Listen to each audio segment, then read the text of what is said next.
The first Equestria Girls was a bit of a mixed bag. It had a lot of cool ideas, but didn't really go anywhere with them. But it did do well enough to warrant a sequel, because the very next year, in the fall of 2014, Equestria Girls Rainbow Rocks released. And, well, it is often regarded as the best Equestria Girls movies by the fans, so it must have done something right. And with the 10th anniversary of Rainbow Rocks just around the corner at the time of recording this, I figured I should take a bit of a dive back into it to see if it's as good as all of us remember. So, let's jump in, shall we? Rainbow Rocks.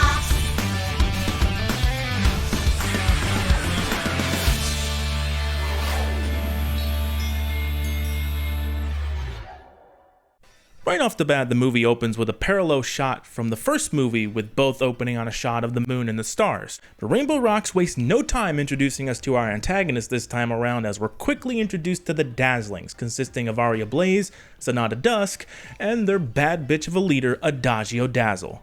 They're a group of sirens who use their magical voices to stir up negative emotions to feed on them, but were banished from Equestria to this world by Starswirl the Bearded. They witnessed the final battle from the end of the first movie. I love when sequels do stuff like that, and quickly realized that equestrian magic has made its way into this world, and plan to use it to, and I quote, make everyone in this pathetic little world adore us.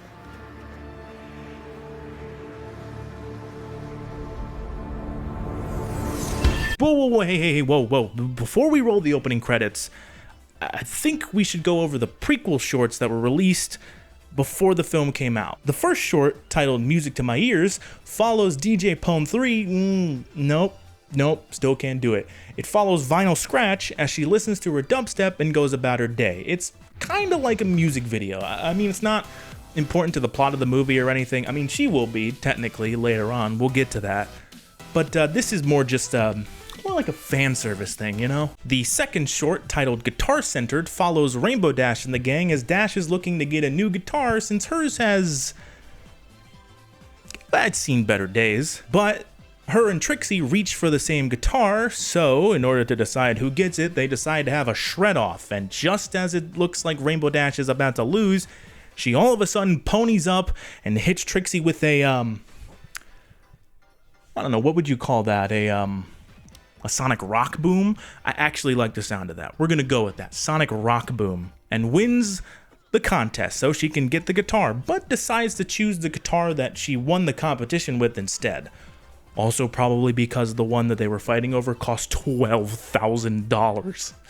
Yeesh. Well, that is one member of the band down. You've got your lead guitarist.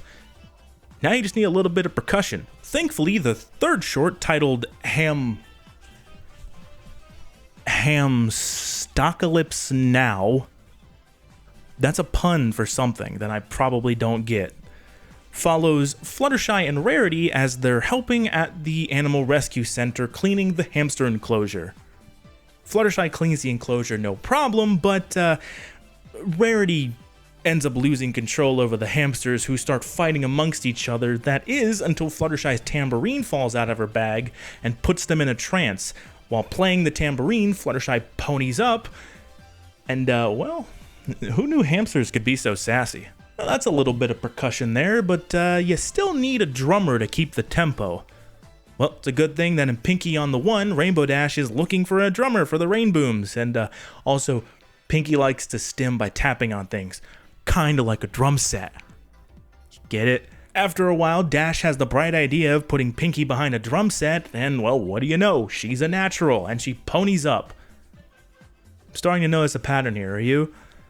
That's the drummer out of the way, but we need a little spice, you know, like piano. Player Piano opens with Rarity trying to push a baby grand across campus. Not exactly the lightest instrument, but she enlists the help of some, human diamond dogs. Ooh, didn't expect to see that today. I mean, they look like diamond dogs, I guess. Anyway, the diamond dudes carry the piano across campus to the band room for Rarity, but by the time they get there, the band's time in the room is already up. meaning they'll have to move to the gym, which is all the way on the other side of campus. Before Rarity can freak out, Pinky has the bright idea of having her play the guitar, since, you know, it's a portable instrument. Rarity tries it out, and well, what do you know? She ponies up. So there's a little bit of guitar for you, a little bit of spice. Well, now you just need a bass player to round everything out. It's a good thing that the next short, A Case for the Bass, does just that, as we find out that Granny Smith accidentally sold Applejack's bass at a garage sale for $2 to none other than the Flim Flam Brothers to sell in their Everything Under the Sun Emporium. I'm sorry, that's really fun to do their voice. Applejack tries to give them back their $2 in exchange for the bass, but the brothers don't believe that it's hers, despite the fact that her initials are embroidered on the strap. Oh, but I mean, come on, that could stand for anything, right? Like Andrew Jackson. Applejack proves them wrong by playing the bass and ponies up, so the brothers decide to give her the bass back in exchange for helping advertise their Everything Under the Sun Emporium. I'm sorry, it's really fun to do that voice. And that's the whole band together. Honestly, these shorts are really fun, showing the girls forming their band, the Rainbooms, but also still illustrating that they still have some magic from Twilight's crown within them.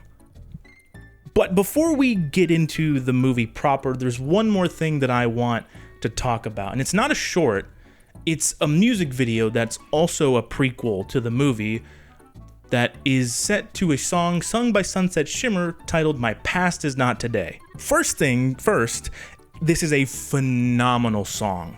Okay, Rebecca Soiquette is a beautiful singer. I can't get over that. Can't stress that enough.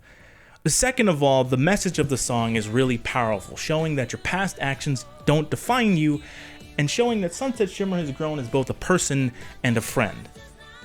It's just really solid, and we'll get more into her character arc in the movie, trust me. Okay, now we can roll the opening credits. And this time, we get a brand new visual set to an original song, Rainbow Rocks, and it's awesome. I seriously would play the whole thing if it wouldn't get me copyright struck.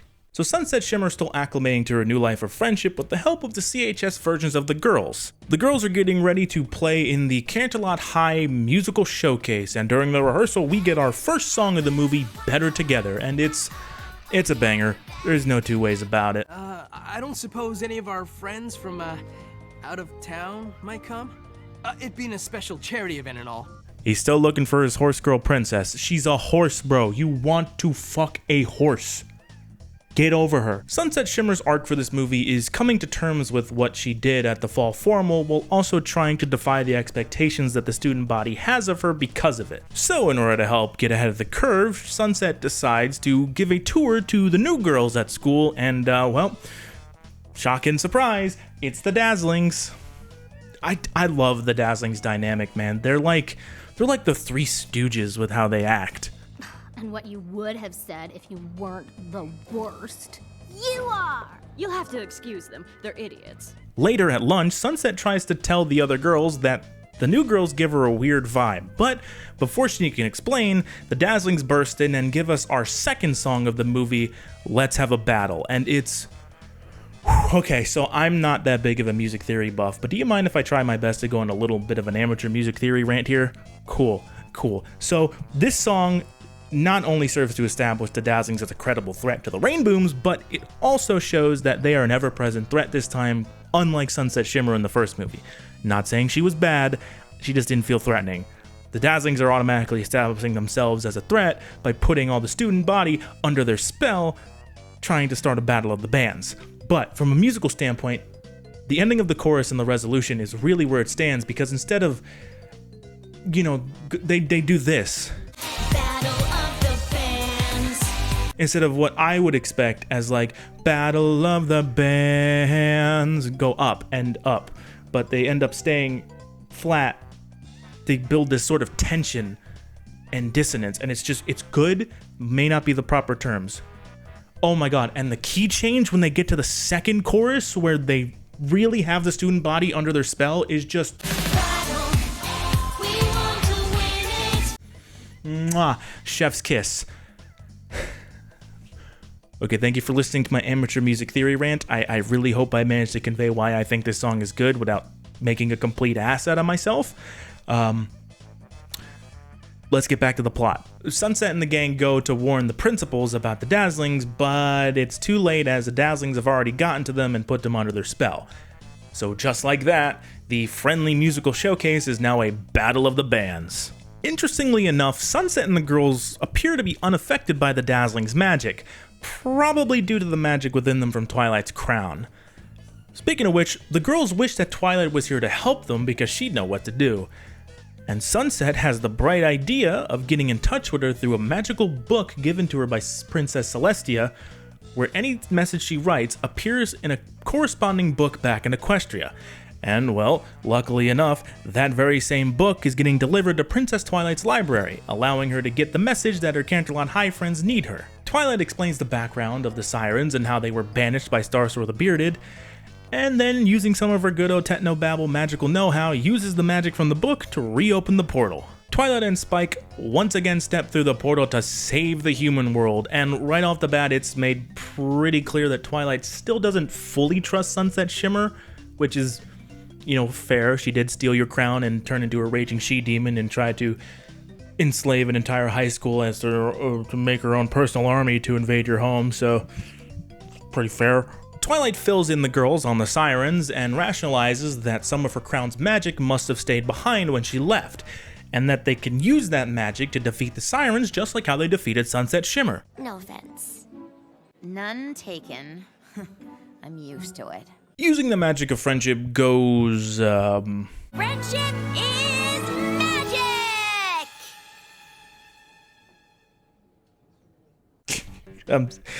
I'm sorry, it just gets me every time. Everybody's just staring at him like, what are they doing? The Dazzlings turn the situation on its head and use it to once again stir up the student body's emotions. And the Dazzlings also realize that the source of the magic they're looking for is the girls. Twilight can't seem to wrap her head around why the magic of friendship failed, but Sunset rationalizes that because the Sirens use a musical spell, that the only way to break their spell is with a musical counterspell. Also, it's a little small thing here, but I like how Twilight still has mannerisms like she has hooves. It's just a nice little thing that I like. It's nice little detail. So the girls come up with the idea to participate in the Battle of the Bands for real, since it'll be the perfect place to have everyone together to break the spell. Twilight joins the Rainbooms as a new lead singer and sets out to write a musical counterspell. But instead of sleeping in the library like she did last time, Pinkie invites all the girls to her house for a sleepover where they do all the things teenage girls do, I assume, like updating their status and taking selfies. How do you do, fellow kids? We know what you like. We see that Twilight is struggling to write the counterspell, and we actually end up getting a really nice scene between her and Sunset Shimmer. Must be nice to have everyone always looking to you for answers to their problems, instead of waiting for you to cause a problem. Just because everyone expects something from you doesn't mean it's guaranteed to happen. And that doesn't stop them from expecting it. Which only makes things harder because the last thing you want to do is let everybody down. You see, Twilight's arc in the first movie was feeling like she didn't earn her crown, but by the end feels that she rightfully earned her crown and wings. But this time around, her arc is learning to deal with the expectations that come with her new status and title. While on the flip side, Sunset Shimmer is still learning to not live up to the expectations the other students have of her and not letting down her friends, something that they both have in common. This scene really sets up Sunset as the second protagonist of this movie next to Twilight, sort of a dual protagonist type of thing that will really have a great payoff in the end of the movie, but I'm getting ahead of myself. We'll get there. Also, Equestria Girls mod is real, and she can hurt you. The progress on the counterspell is going, pretty bad, but there's no time to work on it anymore because it's time for the first round of the Battle of the Bands. Since the spell isn't done, the girls are just going to compete for real to move on to the next round with our next song, Shake Your Tail. But unfortunately, it is plagued with sabotage from the other groups. I mean, seriously, Rarity's outfit gets sabotaged by Magnets, by Photo Finish and her group. Fluttershy gets a spotlight put on her by Snips and Snails, causing her to run around. Pinkie tries to liven up the scenario with a confetti cannon, but the confetti ends up getting caught in Twilight's throat. It's just a whole shit show, but the song is good enough to get them to move on to the next round. But once they're backstage, we do see that there is a bit of discourse between the girls as they start arguing with each other. I'm sure that won't grow into an important issue later. Sunset tries to confront the Dazzlings, but to be honest, they kind of just end up putting her in her place. Getting humbled there real quick. The Dazzlings then perform their second song, Under Our Spell, which is the background song for the montage for the next few rounds of the Battle of the Bands. I'd just like to take a moment to show just how great Adagio's facial expressions are. I mean, seriously, she has some of the most smug and smarmy faces in this whole movie, and I love her for it. Oh my god, she just oozes this smug aura. Twilight is still struggling with the counterspell and it's not ready, and before you know it, it's time for the semifinals of the Battle of the Bands against Trixie and her band. And you want to know how hard they cooked for the soundtrack of this movie? They wrote an entire song for Trixie's band, and it's awesome, and you don't even get to hear all of it.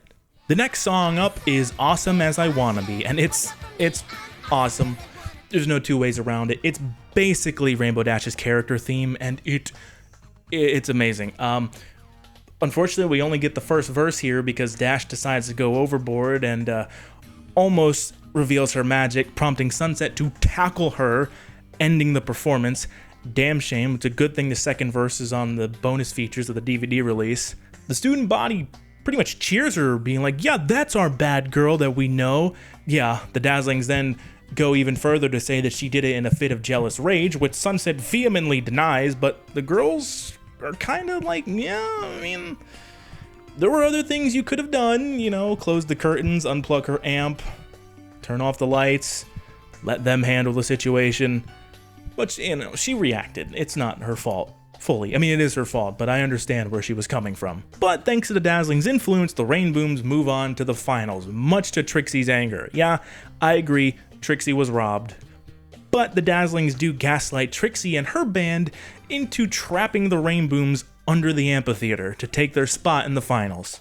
While trapped underneath the stage, the tension between the girls finally comes to a boil, leading to a huge argument, which finally allows the Dazzlings to feed off of their magic. Sunset, realizing that this was their Dazzlings' plan all along,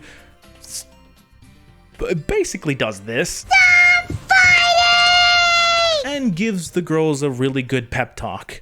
Ever since you started this band, you've been letting little things get to you. I never said anything because I didn't feel like it was my place. Not when I was so new to this whole friendship thing. I still have a lot to learn, but I do know that if you don't work out even the smallest problems right at the start, the magic of friendship can be turned into something else. Then they're saved by Spike, and holy shit, Vinyl Scratch? Told you she'd be important. The girls decide to get the band back together to save the world using a song written by Fluttershy and outfits made by Rarity. Meanwhile, the Dazzlings are starting their final performance with their last song, Welcome to the Show, and during which they awaken their full powers and pony up? Well, no, they're like serpents, so scaly up? Yeah, we'll go with scaly up. The Rainbooms show up on the hill across from the amphitheater and start a real battle of the bands with the help of Vinyl's car.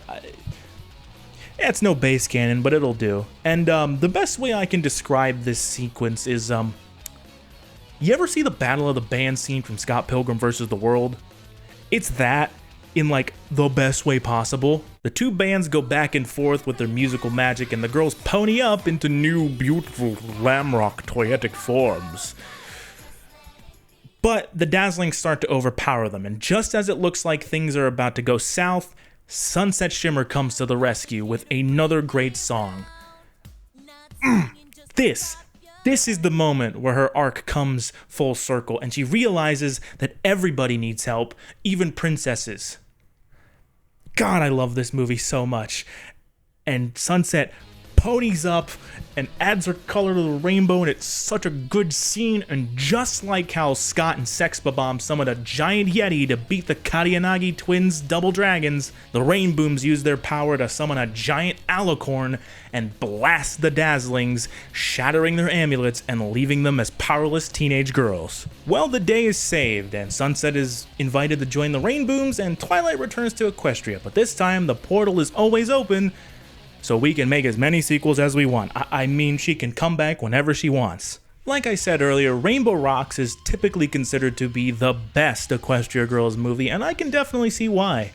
The story is a typical good versus evil, with villains that feel like an ever-present threat and the good inversions of the Rainbooms, and good God, the soundtrack is just amazing. They did not miss with any of these songs, seriously. Honestly, my only complaint with Rainbow Rocks is that it was over too soon. But it's a good thing that the writers were already working on another sequel. That's right, we get a post-credit scene of this world's Twilight investigating the strange happenings at Canterlot High School. An interesting cliffhanger that sets up my personal favorite Equestria Girls movie. But we'll save that for another time. Join me next time as I go into my favorite Equestria Girls movie, The Friendship Games.